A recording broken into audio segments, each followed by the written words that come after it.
Assalamualaikum warahmatullahi wabarakatuh. Perkenalkan, nama saya Aisyah Sintabila dengan NBI 11520000353. Saya merupakan mahasiswi Ilmu Komunikasi, Fakultas Ilmu Sosial dan Ilmu Politik, Unpad Surabaya. Adapun tujuan dari pembuatan video ini adalah untuk memenuhi tugas evaluasi akhir semester dengan mata kuliah Metode Penelitian Sosial kelas D. Nah, teman-teman, kali ini aku mau bahas tentang penjelasan dari populasi dan sampel. Nah, apa sih populasi itu dan apa sampel itu? Untuk populasi itu berasal dari bahasa Inggris yaitu population yang berarti jumlah penduduk. Populasi merupakan sekelompok objek yang menjadi sasaran penelitian. Nah, dari seluruh objek penelitian ini nanti dapat dijadikan sebagai sumber data penelitian. Populasi di dalam dunia penelitian itu bersifat umum, dapat berupa benda alam dan juga makhluk hidup yang ada di dunia ini. Nah, dari populasi tersebut harus bisa menunjukkan sifat-sifat dan karakteristik yang dimiliki oleh objek yang akan diteliti. Oleh karena itu, satu orang pun dapat dianggap sebagai populasi, sebab satu orang itu mempunyai ciri-ciri dan karakteristik. Selanjutnya, populasi itu dapat dikelompokkan menjadi dua jenis. Antara lain, populasi dapat dilihat dari penentuan sumber data dan populasi dapat dilihat dari kompleksitas objek populasi. Untuk populasi dilihat dari penentuan sumber data itu ada populasi terbatas dan juga populasi tak terhingga. Untuk populasi terbatas, yaitu populasi yang memiliki sumber data yang jelas batas-batasnya secara kuantitatif. Contohnya, jumlah mahasiswa Ilmu Komunikasi Unpad Surabaya pada tahun 2020 sebanyak 350 mahasiswa, di mana terdiri dari 195 perempuan dan 155 laki-laki. Dan selanjutnya ada populasi tak terhingga, yaitu sesuai dengan namanya tak terhingga, yaitu populasi yang memiliki sumber data yang tidak dapat ditentukan batas-batasnya secara kuantitatif, jadi hanya bisa dijelaskan secara kualitatif. Misalnya, jumlah tunawisma yang ada di Surabaya. Ini berarti harus dihitung jumlah tunawisma di Surabaya dari tahun ke tahun dan tiap kecamatan. Tidak saja perhitungan terhadap jumlah tunawisma, tetapi juga dilakukan penafsiran jumlah tunawisma yang akan datang. Selanjutnya, populasi dilihat dari kompleksitas objek populasi. Ada populasi homogen dan juga populasi heterogen. Untuk populasi homogen, yaitu keseluruhan individu yang menjadi anggota populasi, memiliki sifat-sifat yang relatif sama satu dengan yang lainnya. Nah, sedangkan populasi heterogen, yaitu keseluruhan individu anggota populasi yang relatif memiliki sifat-sifat yang berbeda atau individual. Nah, di mana sifat tersebut itu membedakan antara individu anggota populasi yang satu dengan yang lainnya, sehingga pada populasi heterogen ini memerlukan penjelasan terhadap sifat-sifat tersebut, baik secara kuantitatif maupun kualitatif. Nah, selanjutnya, agar hasil penelitian itu lebih bisa dipercaya, seorang peneliti harus melakukan pengumpulan data berdasarkan banyaknya data yang diambil atau dinamakan sensus. Apa sih sensus itu? Jadi, sensus adalah cara pengumpulan dengan mengambil elemen atau anggota populasi secara keseluruhan untuk diselidiki, atau pengumpulan data melalui populasi. Data yang diperoleh dari hasil sensus ini nanti disebut parameter atau data yang sebenarnya. Untuk selanjutnya, aku membahas tentang sampel. Nah, sampel dan populasi sebenarnya memiliki keterkaitan karena sampel merupakan bagian dari populasi. Sampel itu sendiri adalah bagian dari karakteristik atau ciri yang dimiliki oleh suatu populasi. Sampel bagian dari populasi yang dianggap mewakili populasi, karena bagian kecil yang diambil dari anggota populasi berdasarkan prosedur yang sudah ditentukan, sehingga bisa digunakan untuk mewakili populasinya. Dan semakin homogen populasi, maka semakin besar kemungkinan penggunaan sampel dalam jumlah kecil. Sedangkan semakin heterogen sebuah populasi, semakin besar sampel penelitian. Pada populasi heterogen ini, kemungkinan menggunakan sampel besar karena sampel harus dipenuhi oleh wakil-wakil unit populasi. Ada 4 parameter yang dianggap bisa menentukan representativeness sampel atau sampel yang benar-benar mencerminkan populasinya, yaitu yang pertama, ada variabilitas populasi. Variabilitas populasi merupakan hal yang sudah given, artinya peneliti harus menerima sebagaimana adanya dan tidak dapat mengatur dan memanipulasinya.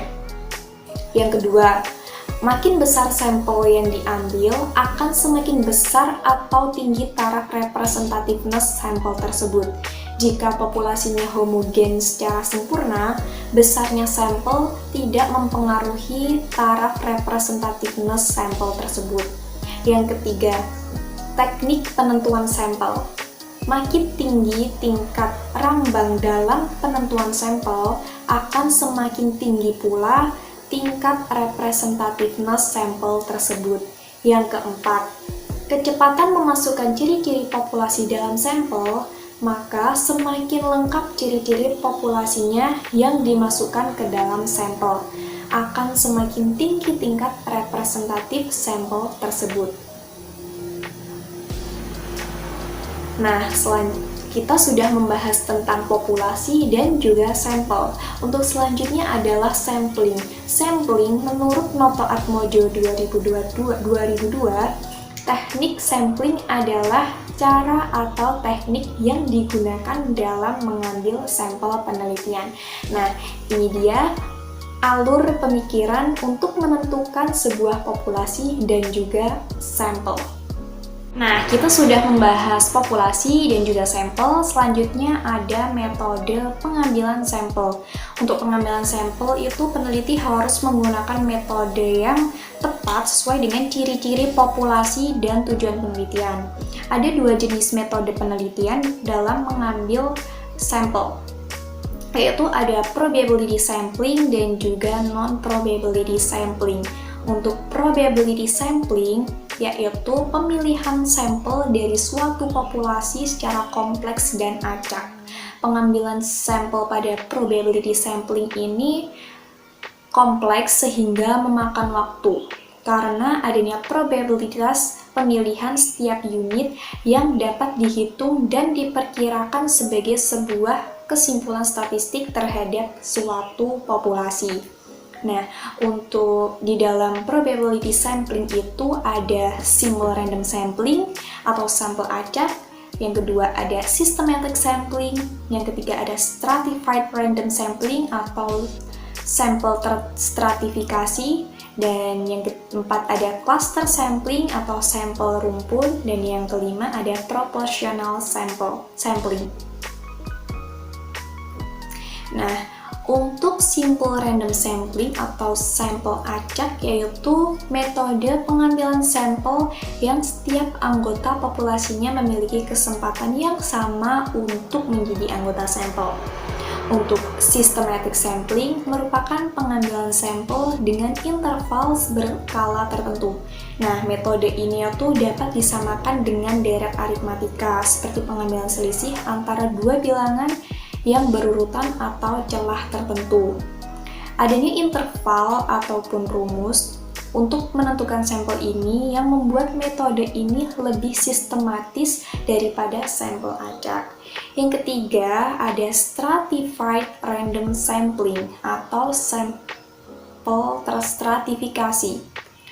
Pengambilan sampel pada stratified random sampling itu terdiri atas beberapa tingkat yang merupakan teknik pengambilan sampling yang mengelompokkan sampel yang disebut dengan strata. Nantinya dari tiap strata itu diambil sampel independen. Variabel ini dapat berupa jenis kelamin, rentang usia, daerah atau provinsi tempat tinggal, dan besaran pendapat. Dan selanjutnya ada cluster sampling atau sampel random. Teknik yang membagi populasi menjadi beberapa kelompok atau gugus. Sejumlah gugus atau kelompok ini dipilih secara acak untuk mewakili total populasi, dan kemudian semua unit dalam kelompok tersebut untuk dipilih dan dimasukkan ke dalam sampel. Dan yang terakhir ada proportional sampling, yaitu pengambilan sampel yang memperhatikan pertimbangan unsur-unsur atau kategori dalam populasi penelitian. Nah, yang tadi adalah jenis-jenis dari probability sampling. Selanjutnya, jenis-jenis dari non-probability sampling. Akan tetapi, apa sih non-probability sampling itu? Non-probability sampling yaitu teknik sampling yang memberikan kesempatan atau peluang yang tidak sama bagi setiap anggota populasi atau setiap unsur untuk dipilih sebagai sampel. Di dalam non-probability sampling ada judgment sampling, ada purposive sampling, ada quota sampling, ada incidental sampling, dan juga ada snowball sampling. Untuk judgmental sampling yaitu teknik pengambilan sampel yang dilakukan berdasarkan karakteristik yang ditetapkan terhadap elemen populasi target yang disesuaikan dengan tujuan atau masalah penelitian. Selanjutnya, purposive sampling yaitu pengambilan sampel yang dilakukan dengan cara mengambil subjek bukan didasarkan atas strata, random atau daerah, tetapi didasarkan atas adanya tujuan tertentu. Teknik ini dilakukan karena beberapa pertimbangan, misalnya karena ada alasan keterbatasan waktu, tenaga, dana, sehingga tidak dapat mengambil sampel yang besar dan jauh. Selanjutnya, quota sampling. Metode memilih yang mempunyai ciri-ciri tertentu dalam jumlah atau kuota yang diinginkan. Dalam pengambilan sampel pada teknik quota sampling ini, jumlah populasi tidak diperhitungkan, akan tetapi diklasifikasi dalam beberapa kelompok. Untuk incidental sampling, sampel yang diambil dari siapa saja yang kebetulan ada. Misalnya, menanyakan siapa saja yang dijumpainya di jalan untuk meminta pendapat mereka tentang sesuatu, karena sampel ini sama tidak representatif. Dan yang terakhir ada snowball sampling, metode pengambilan sampel dengan secara berantai atau multi-level, digunakan apabila populasinya sangat spesifik. Nah, selanjutnya kita akan membahas tentang ukuran sampel. Besaran atau ukuran sampel itu sangat tergantung dari besaran tingkat ketelitian atau kesalahan yang diinginkan peneliti. Namun, dalam hal tingkat kesalahan, pada penelitian sosial maksimal tingkat kesalahannya itu 5% atau 0,05. Tetapi yang perlu diperhatikan adalah semakin besar sampel atau semakin mendekati populasi, maka semakin kecil peluang kesalahan generalisasinya dan sebaliknya. Sedangkan semakin kecil sampel atau semakin menjauhi jumlah populasi, maka semakin besar tingkat kesalahan generalisasinya. Nah, ada beberapa rumus untuk menentukan jumlah sampel, antara lain ada formula Slovin. Berikut rumusnya. Nah, untuk keterangannya adalah N kecil adalah sampel dan N besar adalah populasi. D adalah presisi 95% atau sig sama dengan 0,05. Selanjutnya, formula dari Jacob-Cohen. Dan berikut rumusnya.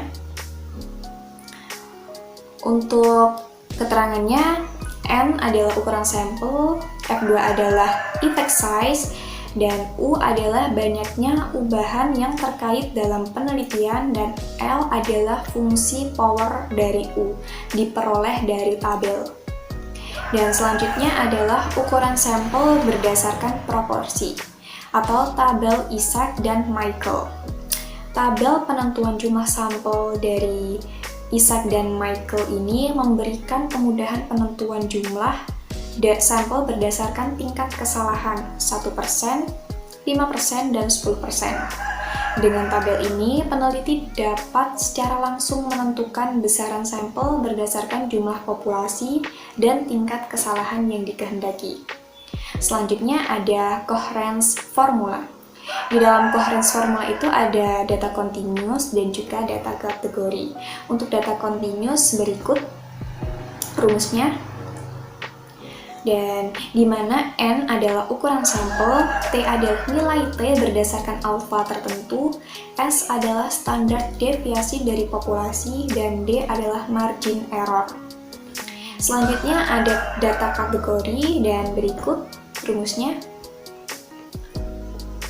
Di mana N adalah ukuran sampel, T adalah nilai T berdasarkan alfa tertentu, P, Q adalah estimate of variance, D adalah margin error yang diterima.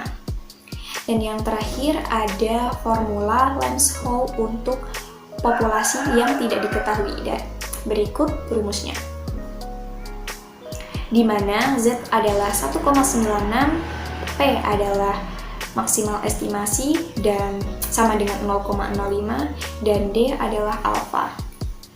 Nah, itu dia teman-teman penjelasan dari populasi dan sampel dan bagaimana metode penelitian dalam pengambilan sampel dan juga ukuran sampel. Jadi kesimpulannya, populasi dan sampel itu saling berhubungan atau memiliki keterkaitan. Sampel adalah sebagian dari populasi. Artinya, tidak akan ada sampel jika tidak ada populasi. Populasi adalah keseluruhan elemen atau unsur yang akan diteliti. Populasi dan sampel pada prinsipnya sama, akan tetapi dari beberapa aspek kuantitatifnya itu berbeda. Tetapi secara kualitatif harus sama dengan artian bahwa sampel harus representatif, mampu mewakili populasi yang ada. Sekian dari saya, Aisyah. Terima kasih. Wassalamualaikum warahmatullahi wabarakatuh.